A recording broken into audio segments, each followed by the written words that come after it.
So Gayatri Sehgal shares with me a different part of New York State. And she and myself and my wife, who will be here in a little bit, all graduated from Stony Brook University.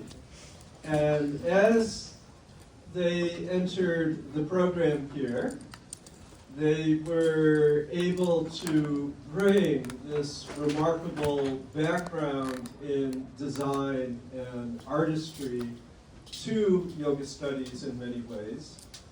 And Gayatri created a magnificent cover for a book that will appear with State University of New York Press this summer.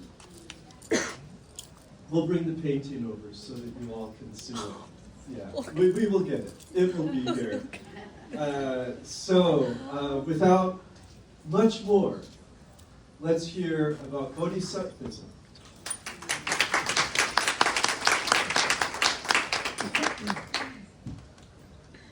Thank you for that lovely introduction, Dr. Chappell. I was not expecting that painting to be brought out. Dr. Chappell and I share amazing passion for climate action as well, and I had the privilege of serving him at my time in yoga studies. So here, thank you for coming today, and this is the title of my thesis, Bodhisattvism, Yoga as Empowerment for Climate Justice Mental Health in Pursuit of Total Liberation. So my research question was, can yoga support climate mental health? And if so, how? So admittedly, I actually was interested in this question about a year ago, and I didn't even know about the field of climate mental health. I just knew that it was something that I was going through and I was experiencing, some sort of distress that was continuous about climate change and how big and complicated of a problem that it is.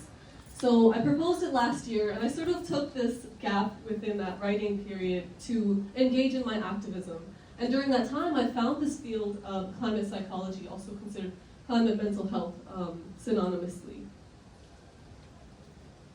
So how exactly does the modern climate crisis affect human mental health? As we can perhaps acknowledge today, climate change is the leading cause of suffering right now, and it will continue to be so with the positive feedback loops that it is. It also disproportionately affects low-income BIPOC and non-human animals, and this is due to the exploitative nature of capitalism and colonialism. So these are communities who are on the front lines of the climate crisis. That being said, it leads to new psychological issues such as eco-anxiety, eco-distress, and solastalgia. So I was experiencing eco-anxiety and distress, and admittedly, once again, I still do. Solastalgia is a word that encompasses grief for people's lost landscapes, and especially when it is connected to their ancestral landscapes. So now that we're seeing rapidly changing environments and climate migration due to that, and the wars that are being caused due to these climate changes. Altogether, we can understand these as deep existential stresses and grief about our rapidly changing world, and they are symptoms of a larger issue, that larger issue being capitalism and colonialism and the extractive ways that we have run our systems. What is climate psychology? It is an emerging field that adds on to ecopsychology being something that investigated the ways the human mental processes have overlaps with nature and ecology. Climate psychology utilizes perspectives from psychotherapy, psychosocial studies, the arts, philosophy, spirituality, literature, systems thinking, and eco-psychology in order to confront the mental processes which have led to the climate crisis, as well as humanity's ongoing responses and adaptations to it. This definition is from the Climate Psychology Alliance. I noticed that these are often fields that are rooted in Western lenses, and that it has room to be informed by yoga studies as well. And I also differentiated climate mental health and climate justice mental health within my thesis. So here we can see this graph that depicts the ways that countries who have been most responsible for climate change, for example, fossil fuels and carbon emissions, right, are actually the least experiencers of them. So in the flip side, what that means is countries who were the least emitters of climate change are experiencing greater effects, so the global south. And that explains, once again, the frontline communities idea. Frontline communities being those who are experiencing more climate distress. What does yoga have to do with all of this? I assert that yoga is an indigenous psychology. It encompasses a holistic approach to well-being with concepts such as interconnectedness, harmony with nature, reverence for ancient knowledge, and it leads to self-awareness, inner balance, and emotional resilience. I also assert that it needs to be actively decolonized in congruence with environmental justice, which is an intersectional field. Environmental justice is the one that has essentially told us and continues to remind us that it is the global south who is facing the worst effects of climate change. So also, my thesis is grounded within the Bodhisattva concept, and this comes from the Buddhist canon of yoga philosophy. And I think it's really important for the modern context to apply yoga in this way. I sort of see the Bodhisattva figure as a synonym for activists. Bodhisattvas are those who forego their individual liberation in order to commit themselves to the liberation of all beings, all sentient beings. And this helps us move from the individualistic framework to the framework of interdependence, as well as have a grounded intention behind the reason we practice our yoga and self-care practices. So the methodology of my thesis was as such. I broke it into two larger sections. First, applying and analyzing yoga through the various EJ intersections. EJ is environmental justice. And the second large section was exploring what yoga can offer CJMH, or climate justice mental health.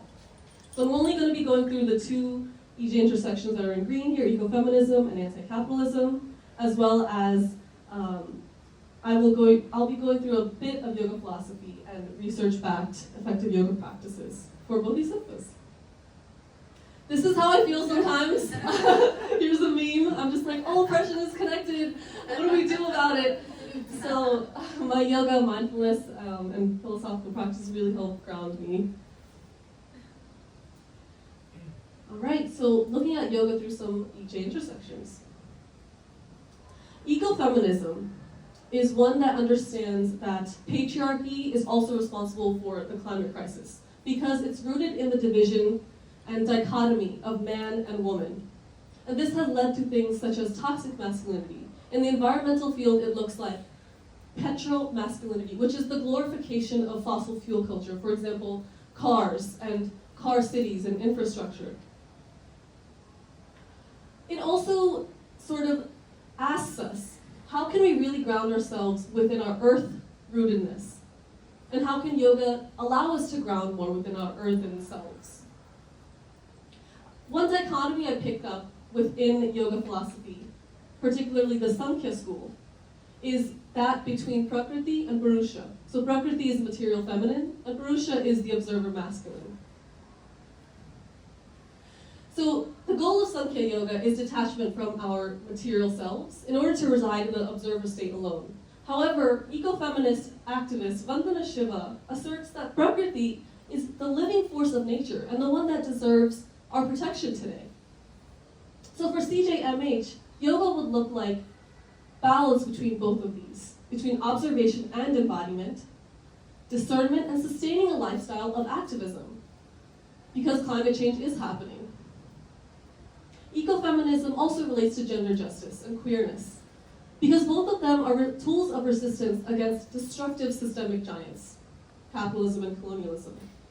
Most of modern yoga today often discludes queer and trans people who could greatly benefit from it. Queer people are also those who are created the infrastructures for activism, and it's really important to include this population. So activist and yoga teacher Chloe Diamond-Leno teaches a theory in the flesh model of yoga in her classes. She cues referring to people's fascia, works with the shape of our flesh, brings attention to the community that is practicing alongside us, and works with a trauma-informed lens. So here we could see how we can utilize yoga for the EJ intersection of ecofeminism. The next one, anti-capitalism, and the opposite of that I sort of look at is neoliberal yoga and conspirituality. So activist Chico Mendes, who was a Brazilian activist who did a lot of great work protecting the Amazon rainforest, has a quote, "Environmentalism without class struggle is just gardening. Class determines people's access to high-quality mental health." And this refers back to Jackie's presentation as well. 90% of people with low socioeconomic status do not receive adequate treatment for their mental health problems. Dr. Farah Godrej, an amazing yoga scholar, in her essay, The Neoliberal Yogi and the Politics of Yoga, shows how yoga has been co-opted as a commodity and really an individualistic form of self-care. And we're limiting its use of how it can be a form of resistance to the climate crisis. It's also divorced from its cultural and historical context. So that shows us that we can't even think about yoga in terms of an indigenous psychology when it's used in this way. Abby Richards, a Gen Z misinformation researcher and environmental activist, I got to meet her at a conference last month, it was amazing. In her thesis, "The Storm is Coming, Climate Change and Conspiracy Theories on TikTok," she essentially researches climate conspiracies and other sorts of conspiracies on TikTok, showed that conspiracies often emerge in times of high anxiety and uncertainty in the world. And because we don't know where we're going to end up in with the climate crisis, conspiracy theories are rampant today in something called QAnon. Yoga is also co-opted by these QAnon spaces, also something called conspirituality. And it leads to fascist notions of bodily purity, optimizing the body, and romanticizing political paths. And this essentially bypasses a lot of climate suffering and leads to climate change denial. In order for yoga to be accessible to the anti-capitalism that is the intention behind the environmental movement, the climate justice movement, it needs to be rooted in both systems thinking and science to be truly a tool for CJMH. What can yoga really offer to climate mental health? So the first area I look at is applied yoga philosophy. So I'm only going to touch on a couple of them. This presentation can't encompass my entire thesis, but I welcome you to read it if you'd like. Ignorance, egoism, attachment, hatred, and clinging to bodily life are the 5 obstacles to equanimity. These are called kleshas, which prevent mental clarity. So the inner turmoil, hopelessness, and dread that people who experience climate anxiety and distress is a klesha.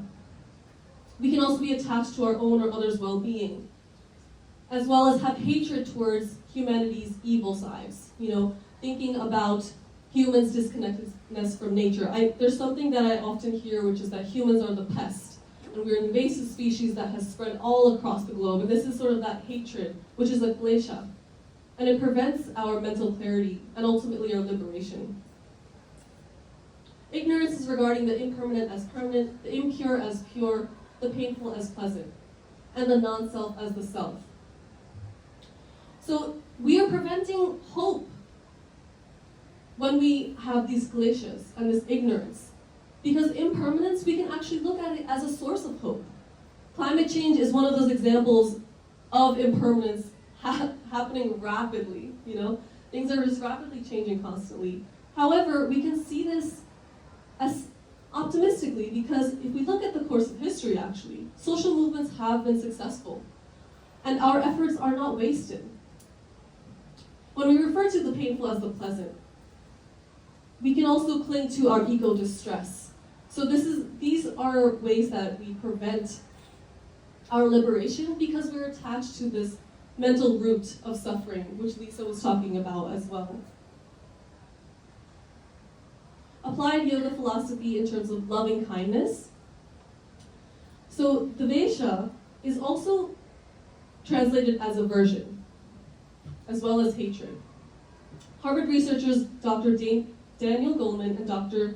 Richard J. Davidson studied how loving-kindness meditation affects the brain. They found that people actually naturally turn away from other people's suffering because of our empathy. However, those who practice loving-kindness meditation move towards those who are suffering with action. And this tendency increased with the frequency that practitioners were doing this meditation. How amazing. Another applied yoga philosophy is the three gunas and the sattvic state. So three gunas are the metaphysical states of energy that we can occupy.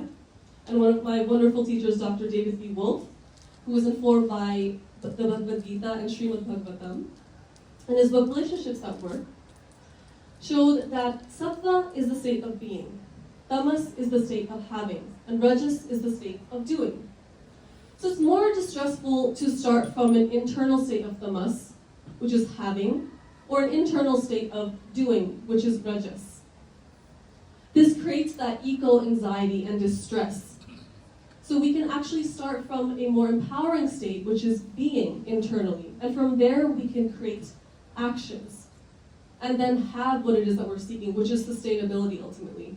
And the way that I frame this is that through this, if we practice our yoga in order to reach a true state of being of who we are, we can actually find our unique roles within the environmental crisis.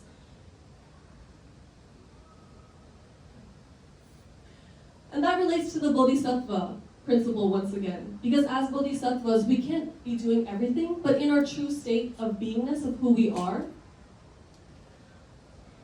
we can liberate more efficiently and effectively. Here's one translation of the Bodhisattva vow. And now, as long as space endures, as long as there are beings to be found, may I continue likewise to remain, to drive away the sorrows of the world. Sort of acknowledging how suffering perhaps may be endless. However, we are committed to liberating nonetheless. And there's also this commitment to developing bodhicitta through our yoga practice. Bodhicitta translates to wise, clear heart, which is that mental clarity and effectiveness within our activism. So the research-backed evidence that I will be talking about today is my IRB study, which I'm immensely grateful to Dr. Fazio for her amazing, and I'm just so grateful for your mentorship and time that you've spent with me on this. It was titled, Yogic Tools for the Well-Being of Climate and Animal Rights Advocates Towards an Interdependent Liberation with the Non-Human World. And this was particularly for EJ activists. I ran it in spring 2023, and the target audience was animal rights and climate justice activists, and I recruited 7 participants in total for it. It was an 8-week study that met for 2 hours a week on Zoom in a spiritual community format, or Sangha. I hand-selected yoga practices for this population, including Yin Yogasana, Mudra, Pranayam, Om chanting, Vipassana meditation, community discussion and listening, as well as Patanjalian Yama and Niyama philosophy. My RB research was assessed through 3 quantitative assessment tools: the Waggled and Young Resilience Scale, resilience looking at how quickly people are able to get back up when times are tough; the 3 Guna Scale, which refers back to the metaphysical qualities I talked about earlier, and what state of being that folks are in within their activism and daily life, as well as the Depression, Anxiety, and Stress Scale, which ties into eco-anxiety, depression, and these symptoms that activists and those at the front lines are facing. The qualitative assessments were exit interviews at the end of this research study. My IRB study found that it seems that yoga is helpful to help activists regulate their difficult psychological symptoms. So here are some exit responses for participants. This course provided many tools to support me. This has definitely helped me to remain decently balanced during very hectic, busy, and emotionally draining weeks. Another one said, this course helped deepen my practice of self-awareness and self-study so that I can be mindful of my behaviors, actions, thought patterns that are either helping me or holding me back in my activism. And finally, another one said, it was very helpful and I take what was taught with me, a lot of philosophy that I didn't know, and was happy to learn all of it. That one was really beautiful for me because sometimes I feel that I'm imposing yoga. However, it seems through this that people do benefit when they learn from the philosophy of it. So essentially, activists within the quantitative assessments as well, I found that they were able to have greater awareness of their thought and behavioral patterns.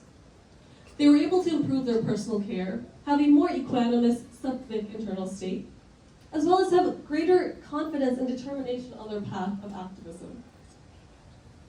So in conclusion, I think that yes, yoga can support climate mental health if it is interpreted through the environmental justice lens and with proper intentions and knowledge about how to do so. If not, there really is a risk of bypassing the reality of climate-related suffering. And here's my project, Bodhisattvism, moving forward, where these are just some pictures from environmental justice spaces that I've been invited to teach my yoga at by being informed by the EJ lens, and I'm just so grateful to be moving forward to be able to offer these practices to activists, and ultimately, through my own role and through my own true beingness, be able to offer a pathway to liberation and decrease of suffering.